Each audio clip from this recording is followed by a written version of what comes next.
Hi, I'm Kim. And I'm Denae. Welcome to Mysterious Maven's podcast. We are a true crime podcast, but we also like spooky things. things. But we really, really like to self-care for yourself. What did you do this week for self-care? This week for self-care, the big one was kind of Delaware. You spent a lot of time there. It's We fine did. for it to continue. Yeah, like we just had a lot of good beach days. It was really nice. The vibes were on par. Vibs were on fire. Did I already talk about the Ren Fest? No. Okay, I'm gonna talk about that. Yeah. Before we went to Delaware, we went to the Ren Fest, and We it didn't was get to so go fun. together. It was very upsetting. Yeah, conflicting schedules and I went for whatever. free. Well, rub it in. You could have come with us and you would have gotten in free too. Yeah, but I already told Corey and Chris that I would go with them. We always go together. So we went and it was so fun. It was our first year bringing Ronan. So he had a very magical I time. love that it wasn't that crowded. I know. I was like, is this Is this for heaven? real? Is this real life? Is heaven It was upon us? so wonderful. Not crowded. It was perfect and breezy and it was still warm, but it wasn't sweltering, you know? Yeah. Well, there was a lot of places to actually chill Yeah. in the shade. Totally. It was so fun. I don't think I've ever had a Ren Fest that was that relaxing and not so stressful. Yeah. Got right in, no traffic. It was amazing. Yeah. And Ronan loved the petting zoo, obviously. It was really cute. Well, you have to go to the pet. I love the petting zoo. Who among us? And then we pet a unicorn, so that was pretty fun too. It was just he did so good. He did such a good job. I'm proud of him. Yeah, we had snacks. We had the stroller, so if he was done walking, we just put him in the stroller. And then by the end of the day, he was zonked. He was out. Yeah, I think you have to be. Yeah. So it was a really good time. Awesome. What did you do? I went to Trout Lake, finally. I get to go every 4 years because my cousin sucks and I'm not afraid to say it. Ruger got attacked by a porcupine. What? Yeah, he came back happy as could be. We pulled the quills out of his face. He's like, what could I do, you guys? It was crazy. We were like, oh my God. Oh, no. We saw an otter and I was yelling, Emmett, after it because I've told you about Emmett otters. Yeah. The Christmas thing. I'm really glad that it made that much of an impression that you remembered and you were like, oh, fuck this shit again. Well, I My feel niece was now I also should yelling. watch it with Ronan. He'd probably like it. It's like a Muppet thing, right? Why can't Auntie Kim also? Yeah, you can come over. You can be like, this is my favorite thing. And he'll be like, okay, I have let's the watch it. figurines. I have a shirt that says support your local jug band. You should probably wear that. I did, and nobody got it. Oh. But it was so much fun. We forgot Rex in the car. I told you the whole story of that. Whoopsies. Yeah, it happens. It wasn't hot. He's a dog, not a child. He But was still. fine. He's fine. My sister laughed because the picture of him, he has his back to us. He's like, I can't believe you guys forgot me. Yeah, he was not happy. It was really fun. I just love bringing the dogs there, and Yeah. Tiger enjoyed himself. And Aww. yeah, it was Nature. Did you do any hikes or anything, or Yeah, we did a hike, and that's how Rex was forgotten in the car. Oh, okay. I'm sorry. What dog? Ruger and Aspen, if they're in the car, you're gonna know they're in the car. Yeah. Rex was just silent. He needed some And we alone time. accidentally left him for 45 minutes. And then again, silent. Whoops. And the kids were obsessed with these things called Neatos. Okay, What is it? Is it all the craze? so normal of you to not know what it is. It's Okay. literally this like square. I'm sure people out there are like, Needles, have you not heard of it? Calm down. Is it a children's toy? Yeah, it's like this little like square thing that like is squishy. Okay. It's That's it? Yeah. It's just squishy? It's squishy. Okay. But kids are like, Kids I love have squishy to have things. them. Must squish. Like they were like making such a big deal, and I'm like, oh my god, you're gonna be fine. And they're like, Have you squished this? Have you squished it? They were really fun to play with. I hate myself because I would sit on the table. Like, this is actually kind of fun. I was feeling stressed out. I don't remember why. And my niece placed it in my hand, and I was like squishing it as I was talking. And I'm like, why do I have one of these? And she laughed, and she's like, I put it in your hand. You needed it. She's like, I could tell you were like, your I think it was like, I think it was off. because Rex, like I was so stressed out after that. Yeah. And then, yeah, I don't know. But yeah, Ruger got attacked by a porcupine. That was fun. It might have been like warranted though. He was probably like, you wanna play? You wanna play? You know what? The fact that it was only 4 quills, I support the porcupine. I'm sure Ruger's like, what's going on there? He's like, whoa. I need to hear the porcupine side of this story. Before you're going to make yeah. We went on the paddle boat. Like the ones that you use your feet with? Mm-hmm. I was very bad at steering it. How do you steer it? Up, down. No, Up, it's down. stupid. Yeah. That's weird. And Keith and Steve Confusing. were like, honestly, we were so much better at it than you. And I'm like, yeah, you were, but also like, and then when what does that get was you? managing it, my nephew was like, Dee Dee, you're horrid at this. And I'm like, Oh. I am doing my best. And I like yelled at him. And I was like, also, Uncle Keith's in charge. And he was like, no. And I'm like, okay, I'm glad you can only believe it when it's me. But Fine. I don't know. It was a really fun trip. It was quite a long drive, but it was for the 4th. It was so fun. And Did you guys have your own fireworks? there were no fireworks. Oh, God. But we went to Honestly, Marianne and Dick's like, house. I love that. Like, can we just fuck off on the fireworks? Everyone's dog gets so Yeah. upset. And also, like, after, like, 10, why are you still doing... I'm trying to sleep, bro. We saw a mini Like, not to be, like... cattle dog. A mini lamer. Ruger. A mini Ruger. Her name was Annie, and she's little. She was like 20 pounds. Oh, my God, that's so cute. And I thought she was a puppy. And she's like, no, this is just a mini. And then I said, How do you get a mini? I don't know. Okay. But it was so cute. And I said, Brooke, we have a full size if you want to come up. And you best believe they came up. And I felt bad because we were trying to get food because we Were were they, dying. like, best friends? Ruger and the mini? She didn't bring Annie up, but she just wanted to see Ruger and we wanted to see Annie, and it was so freaking cute. Aww. And the kids there were so one little kid was like, "Are you my nephew's dad?" And he's like, "Yeah." And he's like, "Oh. Hi."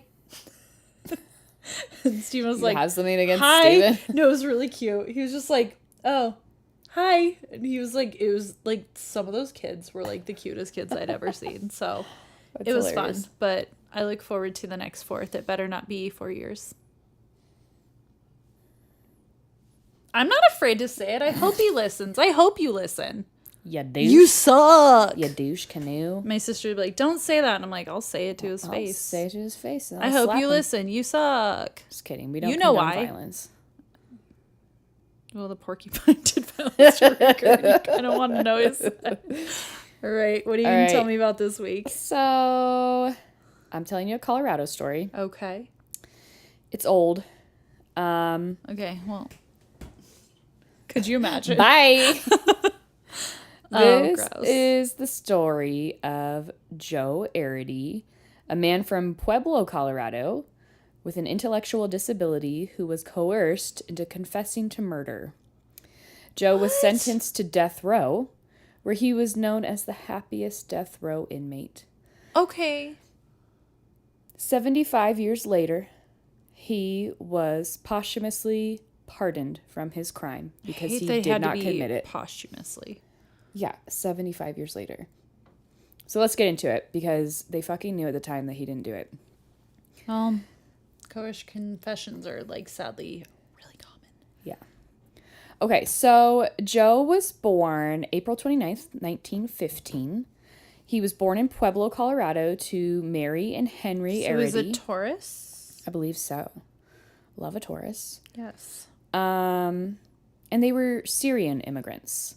Okay. So Joe was the oldest of 3 kids, and he was nonverbal for the first 5 years of his life.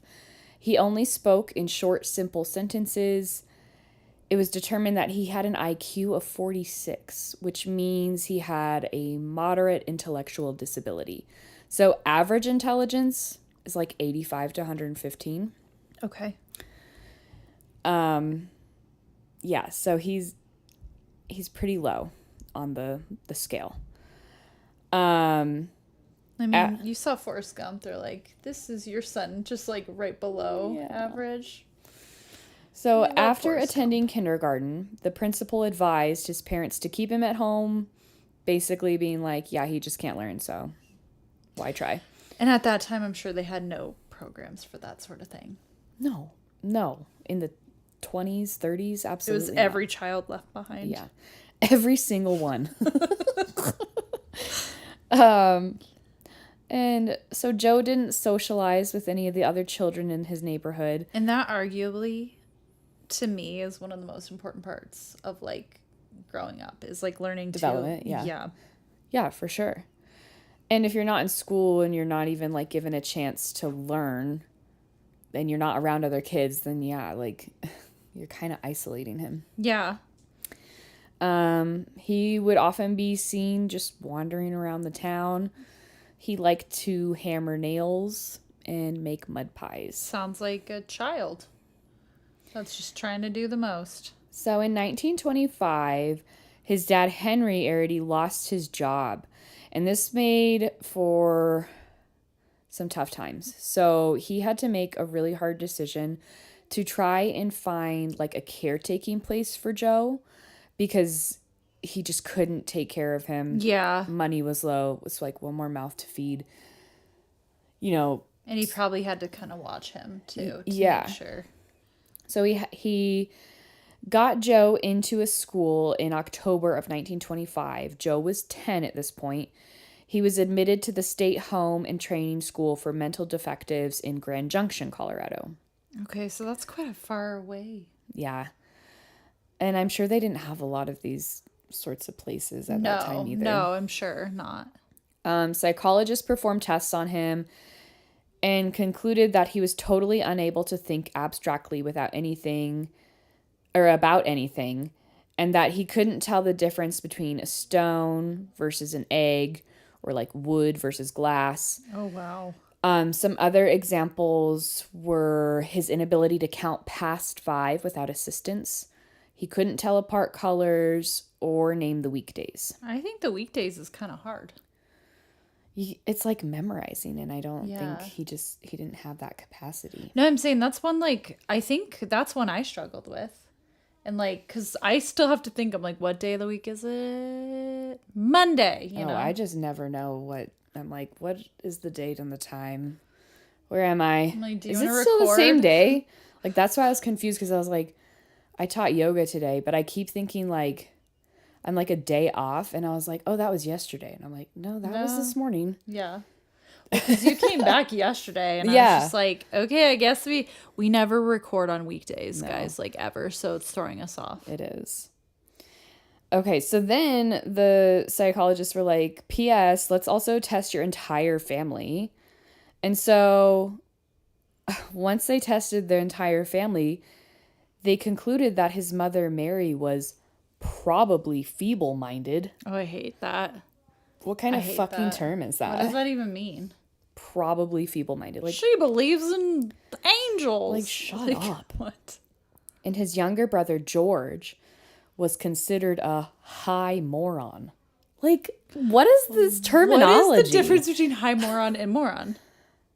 Are there levels of moron? 6, 7. It's giving, like, low-level moron, mid-level moron. If I'm gonna be a moron, I'm just like, who's... If I'm gonna be a moron, do I want to be high level or low level? Right. Are we going high or low? Yeah.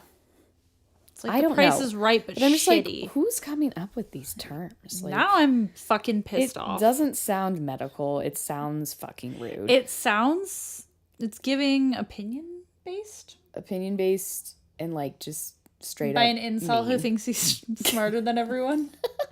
Milady. So after all this, Henry regretted sending his son away, and he requested his full release only 10 months later. So Joe returned to Pueblo in August of 1926. Well, you know, his wife was feeble-minded and his son was a high moron, so it's like, why not add Joe into this? Just so sad. Yeah. Okay, so about to get sad again. More sad. None of this has been It's jolly. all going to be really sad. I was about to say, like, when's it going to get happy? It doesn't get I don't happy. think you tell us this story because it's, like, going to get happy. No. And again, I did cry. It's fine. I'm crying at everything, you guys. Because things are sad and it's not fucking fair. Okay, anyways. On September 17th, 1929, while Henry Arridy, the dad, was serving a prison sentence for bootlegging, aka illegal manufacture, transportation, distribution, or sale of usually alcoholic beverages. Yeah. So he's in jail, and at this time, 14-year-old Joe was sexually assaulted by a group of teenage boys. Oh my God. Yeah. And I'm not going to go into details about it just because it's kind of fucked up. I mean, it's really fucked up. But obviously it wasn't consensual.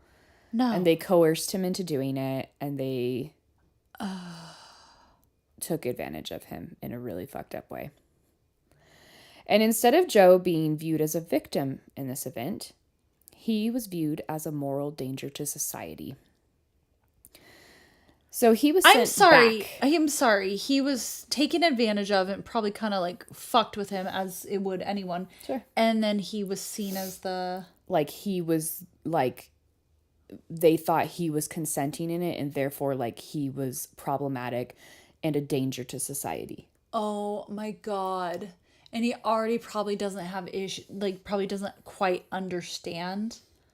Oh, Jesus Christ. Okay. So he was sent back to the training school because of this.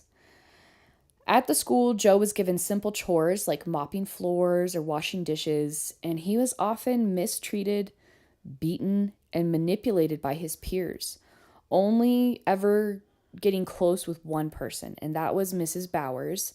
She was a kitchen worker who supervised him during his chores, and they got close because she was kind of almost like I want to say like a mother figure. Okay, good. And she was like the only person that was nice to him. Well, I was hoping you were going to be like, she was good to him, not like they got close and she yelled at him. Like, no, she was sweet with him. I love that. This probably changed things around for him a little bit. Yeah.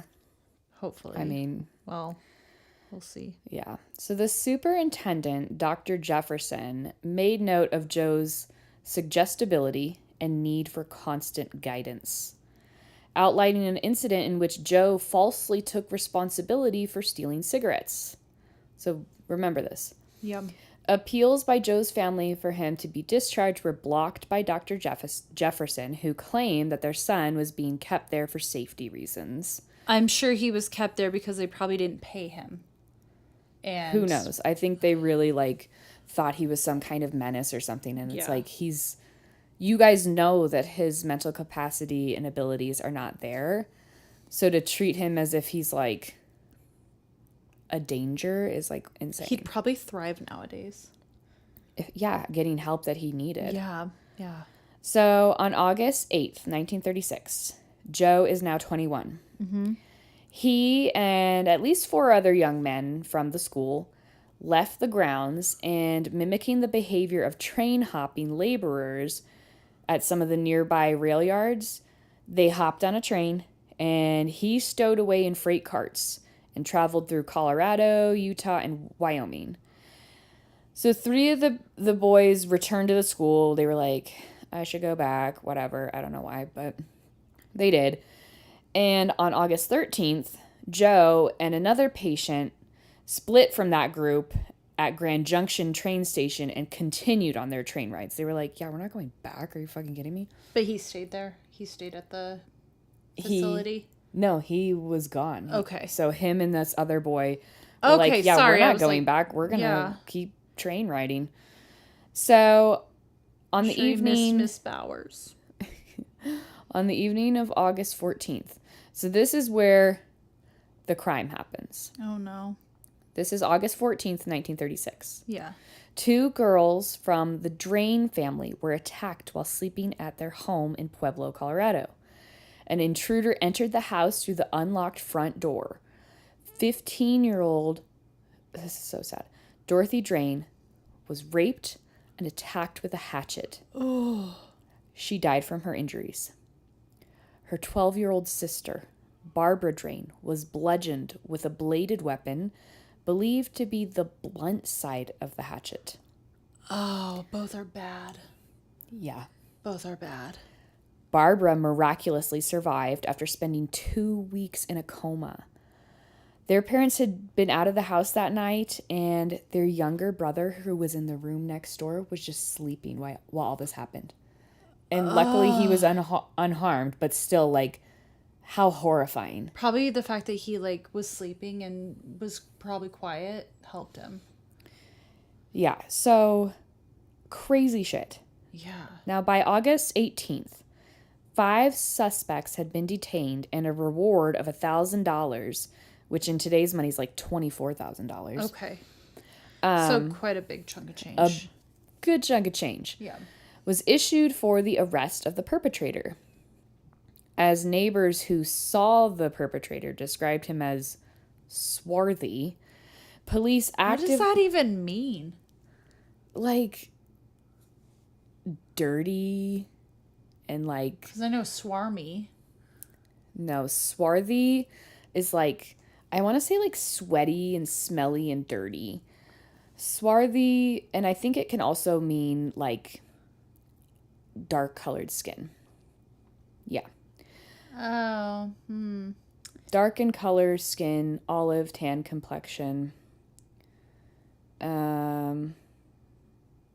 It's derogatory. Okay. Yeah. I don't know why I'm thinking sweaty. I don't know, whatever. Sometimes you're sweaty. It happens. So they're looking for an African American person. Oh, of course they are. But they also were like, well, we're trying to find a match to some fingerprints of an escaped Colorado State Hospital inmate, Joseph. That sounds really specific. Who was of Italian descent. But basically, like... Those Italians, can't trust them. Neither of those options panned out for them. No. There was no African-American suspect that was found, and there was no Italian man that was found. So, after several weeks of train hopping, Joe arrived in Cheyenne, Wyoming. On August 20th, it was about noon, he walked up to a kitchen car, and he asked the workers for some food. The car's supervisors, Mr. and Mrs. Glenn Gibson, allowed Joe to stay with the crew. They gave him some clean clothes, and they were like, yeah, if you want to, like, wash dishes, then we'll feed you. That's so nice. So he did that for a few days. Then on August 26th, while in Archer, Wyoming, the kitchen train car was bound to head out of state. And since Joe was not, like, actually an employee for them, they were like, sorry, Joe, you can't come with us. Like, you got to stay. So they drove him back to the rail yard in Cheyenne. Now, Joe wandered around the rail yard for several more hours, probably trying to find another train to hop. Yeah. We don't really know. And at this point, he was arrested by railroad detectives George Burnett and Carl Christensen. They thought he could be one of the many Army deserters from Fort Logan because he was wearing khaki-colored clothing. So they're like, you're arrested. They bring him to the jail. That sounds also specific. It's like, okay. And there he was questioned by Laramie County Sheriff George J. Carroll. Now, Sheriff Carroll was well aware of the widespread search for the suspects in the Drain murder case. I knew this was going to happen. I'm still pissed off about it. And when Joe, during his interrogation, was like, yeah, I'm from Pueblo, he was like, oh, Pueblo, you say? And you were hopping trains throughout Colorado? So his ears perk up, and then he starts to question Joe about the Drain case. Sheriff Carroll questioned Joe about any girlfriends he had in Pueblo, asking, quote, well, Joe, you like the pretty girls, don't you? And stating, you've had several girls during your lifetime, both of which Joe was like, yes, because... Well, because I think, like, guys in general want to be like, yeah, I've had girls, and, like, when you're not thinking... No, I think it's because he just wants to be agreeable. Yeah, that's what I'm And his saying. Like, you're IQ like, is yeah, so low, I it's do. like he's not actually answering these questions legitimately.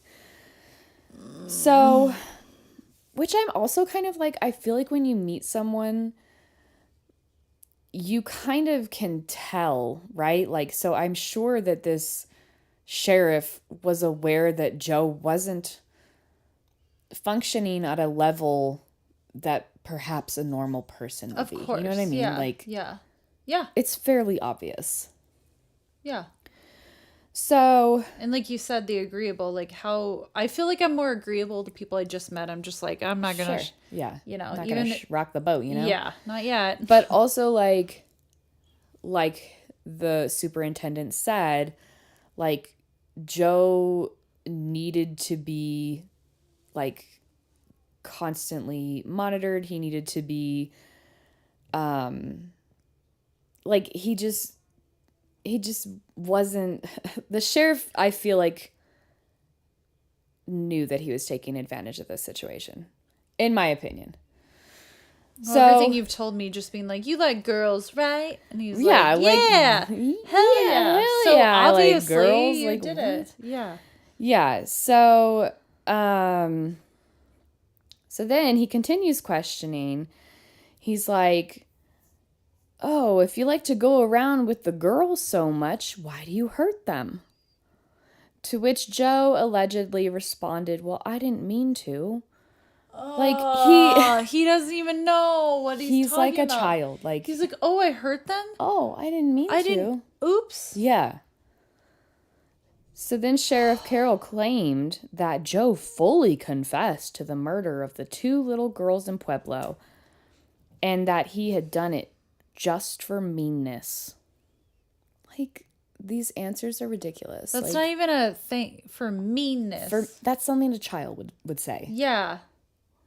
So Dear God. he also made no mention of rape, which is like a pretty big part of this case. Yeah. And you would think there When might was be I mention mean of to that. them? Oh my God, this is like heartbreaking. Yeah. Because he probably like, how did I hurt their feelings? Like, Right. Like, So, and of course, the sheriff is the only person to have heard this supposed confession. So after around 90 minutes of interrogation, 90 minutes, that's like nothing. that's not. I don't even think the interrogation starts till like after Right. that.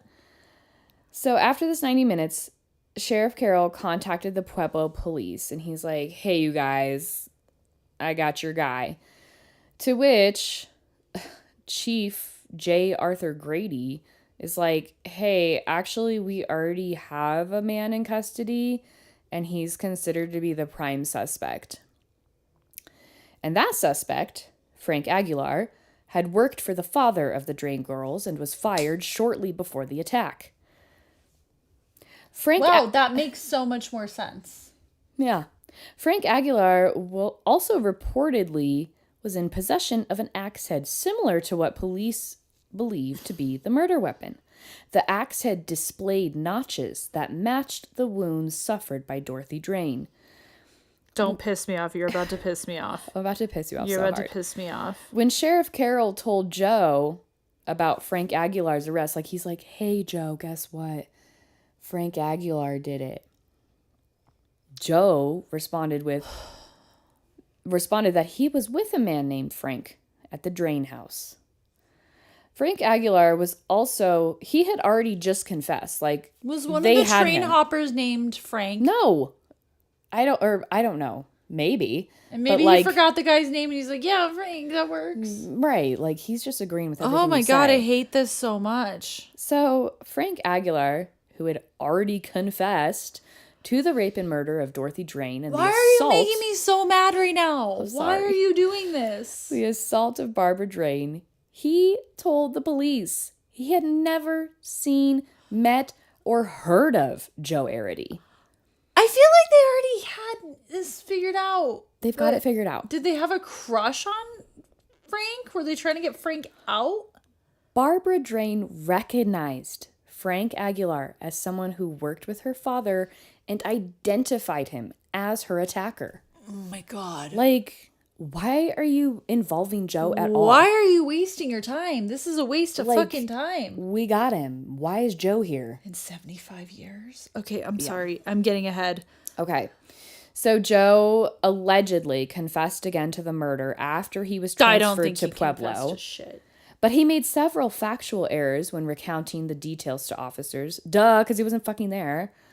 He corrected himself with information that he probably just wanted to get out. Well, many now assume had been fed to him by the police during their interviews. There is a video in the 90s I saw of this man with a developmental disability who was on a fishing ship. Something happened and they were asking him questions. And this makes me sad. It's like what I'm thinking of. And they're like, and you took the boat to the right? He's like, yes. And they're like, what way did you take the boat? He's like, to the right. And they're like, yeah. God. And it was in like the 90s or 2000s. And they're like, and you pushed him off. Oh my God. He's like, I didn't push him off. And they're like, no. Like, you pushed him off. He's not like, how you question I pushed people. him off. Regardless of like intellectual disability or not, you're not leading them to what you want them to say. It is like open-ended questioning so that they answer. And then you can go off of that. But like, what are... Yeah, I was watching this and I'm just like, and you're doing this openly in front of like a camera. Like, get it together. And they immediately cleared the guy. And I'm like, thank God. I was like watching this like with bated breath. And I'm like, thank God. But I guarantee that's what they fucking did with him. Of course. Guarantee that's what they did. Like when he admitted to falsely... or to stealing cigarettes. Remember at the school and they're like, did you steal the cigarettes? And he's like, yes. It's like, no, you didn't. Like, why? Like, stop. So anyways, obviously they're feeding him information. And they're leading him. A fucking genius to understand that.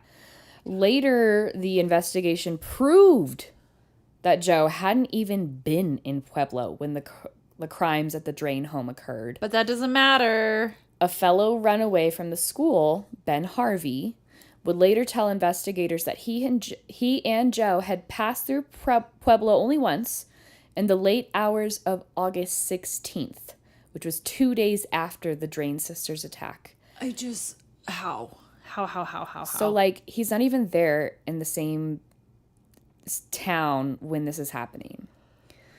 Following Joe's arrest, Val Higgins, who was the chairman of the state board of control in charge of the school, launched an independent investigation into the accusation against Joe on September 1st.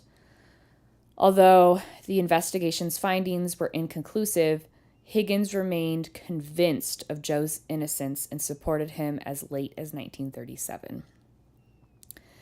And when did this happen? 1936? When he was executed, yeah. What? Or, excuse me, yeah. No, 39 was when he was executed. Sorry. Oh my God. 36, but 36 was when when this happened. The crime was committed, yes. Oh my God. Okay, so at trial, Joe's lawyer, Gail Ireland, tried to have Joe deemed as insane. Several state psychiatrists examined him and ruled him sane, but noted his mental limitations. They described him as having an IQ equal to that of an average 6-year-old. although medical professionals said that he was unable to distinguish between right and wrong. So it's like, You know what though? Everything you've told me sounds like meanness. That's something a 6-year-old says. yeah, he acted like a child because that's where he was developmentally. Yeah, absolutely. Absolutely. So I'm not saying anything bad. I'm just saying everything but like, you're yeah, saying. he's like, it's lining up. Yeah, makes sense. Which is like, you guys have the medical, like, you know this. And yet you've got your superintendent saying, why are you trying to free that Frank? he like needs to, like, he can be easily coerced into things. Like, it's noted in his files, and here you are being like, he killed him. We have no fucking evidence, but he did it. We have like, evidence against somebody else who also confessed. Like, a lot of evidence. Who confessed? Why and did who that? The victim identified, and who actually has a link. Like, not a reason, because there's no reason, worked but for there's the father, like, yeah, and got fired, and then the next day they're attacked. Like, yeah, duh. Oh my god, this is pissing me off. Okay, so Joe was convicted on the basis of his false confession and was sentenced to death. Police had no evidence linking him to the crime scene, and both Barbara Drain and Frank Aguilar, the actual fucking killer rapist, testified that Joe Arridy wasn't there. Like, what more do you need? All of this would have made a little bit more sense. But the fact that a guy's like, nah, I did it. And they're like, shut your mouth. No, you didn't. And the girl's like, he's the one. And he's like, yeah, it was me. And then she's like, I don't know that guy. And then the rapist is like, I've never met that man in my life. Like, what? For fucking why? Yeah, I don't know. So obviously it is completely unconstitutional, like, to impose the death penalty on anyone as intellectually disabled as Joe Arridy was.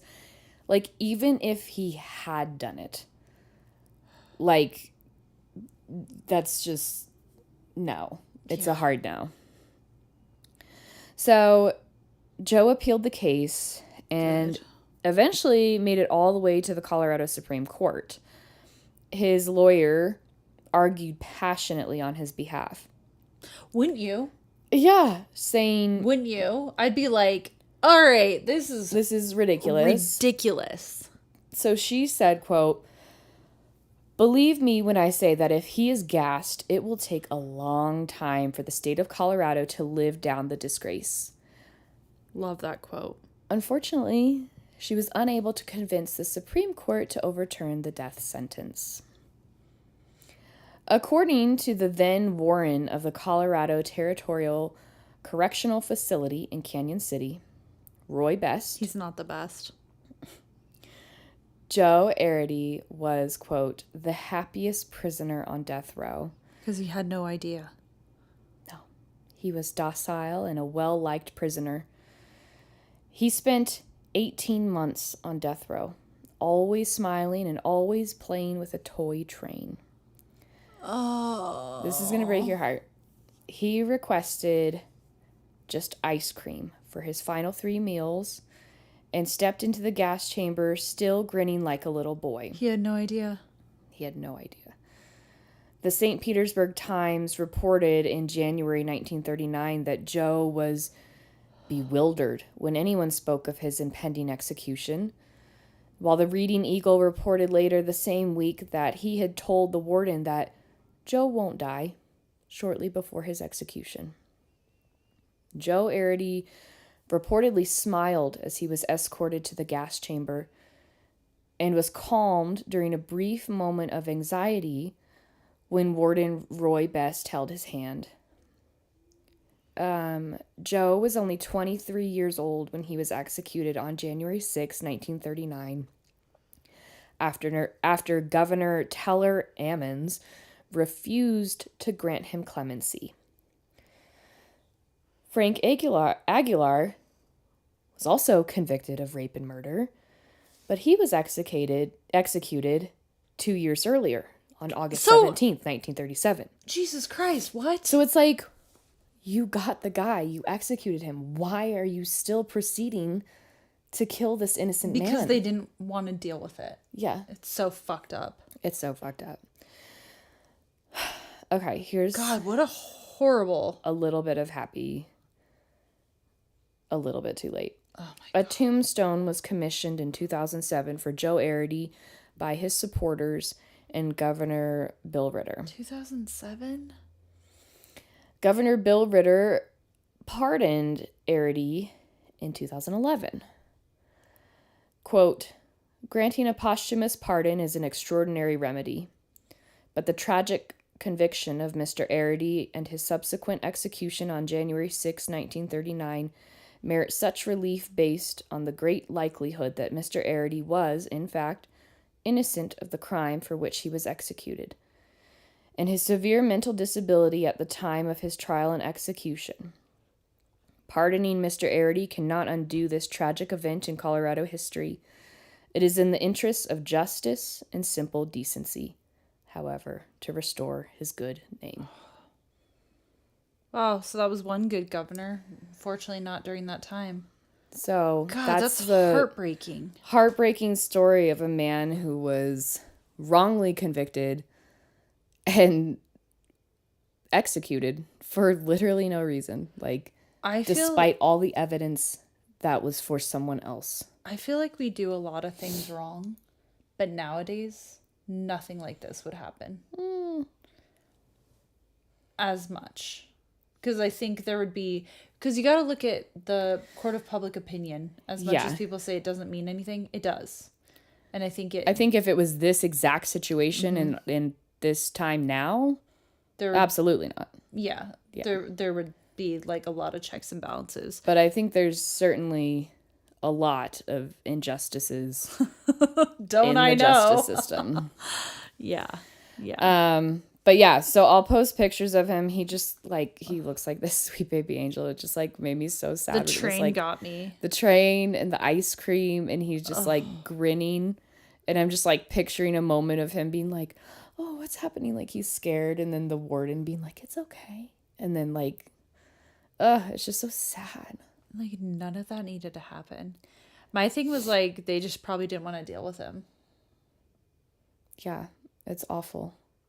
I'm glad they have programs and stuff today, to help people that are if this was 100 years later, he would be in such a better position. You know what I mean? Yeah. So yeah, we'll post the pictures on Instagram at mysteriousmavenspod. If you have anything you want to tell us, anything you want to send us, let us know. You can email us at mysteriousmavenspod@gmail.com. Also, please rate us 5 stars. Would be great. Because that helps us get in front of people. And thank you. Yeah. My God. That story. I know. I know my facial expressions are already bad, but I'm sure during that they were just... I think it's kind of fun to watch our facial expressions. Well, one of my eyes looks like it's we're closed. Both very expressive. So I do think that the videos add a layer if you want to see what my eyes look like in real time looking just for the record, one of my eyes is not much more closed than the other, but in the videos I look I'm anyways, and I'm ew, and also I look mad all the time. I'm relax. I think okay. I've got a lot of eyebrow movements. Anyways, we don't need wrinkles. Right. I already got the wrinkles. Thank you so much for until next time and listening. Self-care yourself. Self-care yourself. Okay, bye. Bye.